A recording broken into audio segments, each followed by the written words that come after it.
ఎవరంటే యేసయ్య నీతిపరుడు, రాజుగా ఉన్న ఆయన, రాజు రాజ్యము కలిగిన ఆయన, నీ కోసము నా కోసం ఒక రాజ్యాన్ని తీసుకొచ్చిన ఆయన. ఆయన నీతిపరుడు, ఆయనలో నీతి ఉన్నది, ఆయన ఆలోచన నీతి, ఆయన మార్గము నీతి, ఆయన నడవడిక నీతి. అనీతిగా ఉన్న నీ జీవితంలో, దారి తప్పుతున్న నీ జీవితంలో, నా జీవితంలో నీతిమంతుడిగా ఈ లోకానికి వచ్చిన యేసయ్య. దేవునికి స్తోత్రా. ఆలోచిస్తున్నావా యేసయ్య ఎవరు అనుకుంటున్నావు? యేసయ్య నీతిమంతుడు, యేసయ్య నీతిని ఆయా స్థాపించడానికి వచ్చాడు. అనీతిగా ఉండగా మరి మన జీవితాల స్వార్థముతోనూ అసూయతోనూ ద్వేషముతో ఉండగా ఆయన నీతి కోసము ఈ లోకానికి వచ్చిన ఆయన, నీ కోసం నా కోసం. దేవునికి స్తోత్ర. అందుకోసం అంటున్నాడు, నీ రోజు నీతిపరుడును రక్షణ ఉంది యేసయ్యలో. యేసయ్యలో ఏముందట? రక్షణ.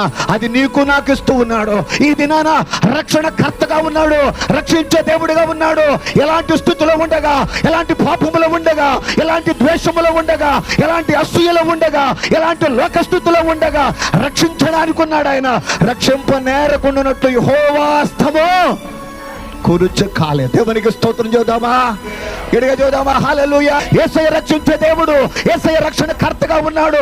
ఆయన రక్షణ గొప్పది, ఆయన నమ్ముకోవాల్సిన రీతి ఉన్నది. ఈ దినమున ప్రభు మాట్లాడుతున్న మాట, ఆయన రక్షణ కర్త.